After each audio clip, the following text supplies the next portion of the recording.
If you were to define a perfect country, what qualities would you want it to have? Rich history, diverse landscapes, and some degree of religious diversity. Maybe a strategic location, such as a large coastline with ports offering trade opportunities and natural barriers protecting the land borders. It can have an iconic culture and world-renowned cuisines. That would be the cherry on top. If such a nation were to exist, how good would it be if it were in Europe, one of the most developed regions on Earth? And somewhat stable politics, a large manufacturing industry, and an economy even larger than most other European nations. And that would be Italy. Italy may seem like a perfect country to most of us, but in reality, it isn't. At least, not if you ask Italian citizens. Almost 6 million Italians live abroad.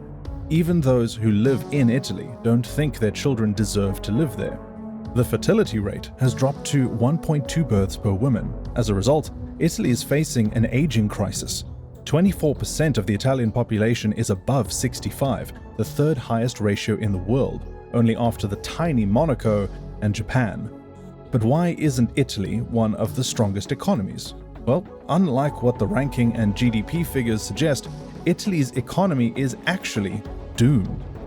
To understand how and what could be the implication of this situation, stay with us to find out. This is the story of Italy, its economic downfall, and the unseen struggles causing it. Italy's current state. The Italian economy struggled in the 1980s, but that was 3 decades ago. Things must have changed over time.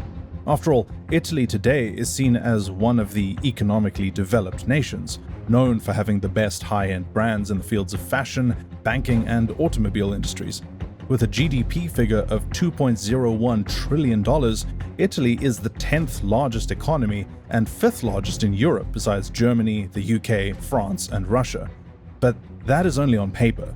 Italy's economy is doomed, and these figures are only remnants of the past. And by past, I mostly mean the pre-1963 past. In reality, Italy is struggling, and it is held back by a number of hurdles. Let's take a look at a few from the long list. Starting with nepotism. If you want to get a job in Italy, what you know doesn't matter nearly as much as who you know. A survey by the Ministry of Labor recently suggested that 61% of firms rely on personal introductions for recruitment. Nepotism and favoritism are now part of Italian hiring culture, and whilst there is a public desire for change, the desire isn't found in the political class, at least not yet. The right person in the right organization, always. I'm glad to be Italian, but I have experienced it in my short life. Another thing holding Italy back is the high taxes that citizens and residents must pay. Italy is among the world's top 5 highest taxed countries. Personal income tax can reach 43%, while sales tax can reach 22%. Although people do get cheap education and free or low-cost healthcare in return. Why bother when you can move to countries with lower taxes? As a direct result of these two problems, many Italians are moving abroad, leaving their hometown behind, which brings us to the next hurdle: brain drain. Most of the people who leave a country for better job opportunities and career prospects can be placed in one of 2 categories: unskilled workers, usually poorer laborers, and skilled workers, specializing in a certain field. The problem with skilled worker immigration is that it always takes the best minds and leaves the nation with lesser skilled specialists, a phenomenon known as brain drain. Italy is now facing this worse than ever. Almost 6 million Italians don't live in Italy anymore, and it's only getting worse. Now, historically, Italians have always gone abroad, but usually it's been poorer laborers. Now it's the country's best and brightest. By the way, if you enjoy learning about today's economic stories, be sure to subscribe. Nepotism and high taxes aren't the only reasons people are leaving. They're also leaving because of a lack of job opportunities. According to official EU statistics, as of March 2023, the national unemployment rate stood at 7.8%, which isn't as bad. However, if you look at the youth population specifically, it stands at 22.3%. Youth is an important asset, as they're the ones who build a future for the nation. However, in Italy, they aren't able to build a future for themselves. The unemployment rate is the worst for the age group of 24 to 35. We have an unemployment rate twice that of the US, and people ages 24 to 35 struggle to find a job. While there need to be more job opportunities for skilled Italian workers, there's also a scarcity of unskilled workers required by Italian factories for them to keep running. The best solution to fill this labor gap would be immigration. Immigration can be an opportunity for growth. We need trained workers, and so we have to organize a flow of professional immigrants who are trained in their home countries and who learn Italian before arriving in Italy, so that when they get here, we can take them on and employ them in our factories. Naturally, that would be fine for Italy, as given its location and close proximity to Libya, it could get a good number of refugees from Africa. However, Italy's far-right government doesn't want that.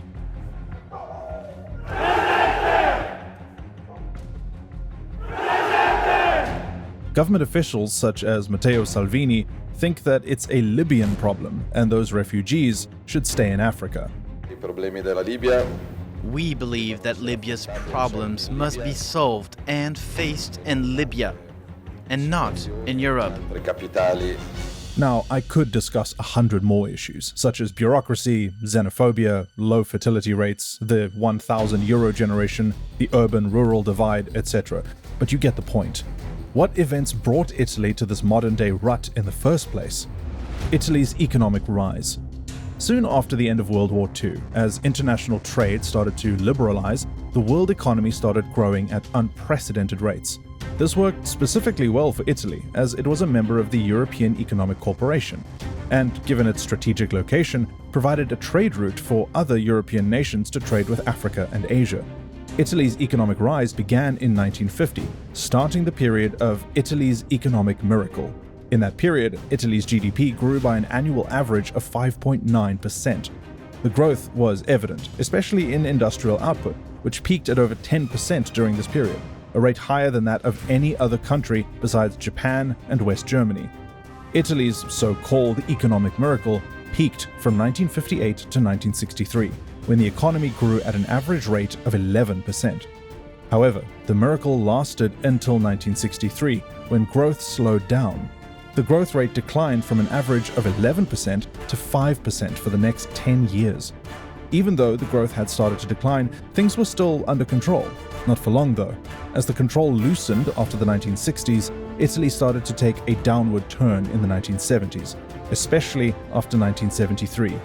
The decade of the 70s is still remembered as a period of stagflation, persistent high inflation combined with high unemployment and stagnant demand in a country's economy. In this period, wages increased rapidly. There were oil shocks as petroleum prices increased globally, and the Italian lira saw a rapid devaluation. While the prices exploded, restrictive monetary policies did not contrast rising prices. This stagflation period ended in the 1980s when the economy started to prosper once again. In the next 10 years, Italy's economy boomed as its GDP doubled from $500 billion in 1980 to $1 trillion by the end of the decade. According to older Italians, it was a livable period, much better than today. Achieving independence was a normal step in life. We all felt wealthy, and in our day, things were better. This is how a number of older Italians recall the period of the 1980s. But was Italy actually any good in those years? Did the economy actually grow? Well, maybe if you compare it with today, then yes. Otherwise, no. While it's true that the GDP doubled, the debt to GDP ratio not just remained the same, but got worse. The ratio increased from 56% in 1981 to 94% in 1991. The inflation index peaked at 19.55%, and the currency devaluation went as high as 20%. So, after all, the Italian economy in the 80s did not actually perform better. The future of Italy. Italy has problems today, but can it eliminate them in the future? That's a long debate, although nothing is impossible. A journey out of this is too challenging. A quarter of the Italian population is above 65, which means Italy has an aging population. The best way to tackle this would be to have more babies, but the fertility rate has fallen to 1.2 and is showing no signs of recovery. So, the only remaining option is immigration. not something that Italian or any far-right government would be fond of. So, unless they find a way out of this, their population will continue to decline and Italy's future will remain dark. Population isn't the only problem that Italy needs to solve. Italy also needs to do something about its economy, a debt-ridden economy. Remember, I mentioned earlier in the video that the Italian debt-to-GDP ratio rose to 94% in 1991. Well, now it's at 135.8% and keeps declining further. This is dangerous, not just for Italy but for the entire EU, as they must support each other in bad times. But maybe this isn't something the EU will need to worry about for a long time. Surveys in the past showed that around half of the Italian population would have voted to leave the EU if there were a referendum. But we believe those sentiments changed following the UK's struggles over Brexit. So, can Italy ever overcome these issues? Well, we hope, but we don't see it happening anytime soon. We think these issues, especially the debt crisis, might only worsen with time. But that's what we think. You might think differently, so let us know your take on this. Do you see Italy overcoming its population crisis and debt crisis anytime soon? Let us know in the comments. If you remained with us till here, drop an Italian flag emoji, and don't forget to hit the like button and subscribe to stay tuned.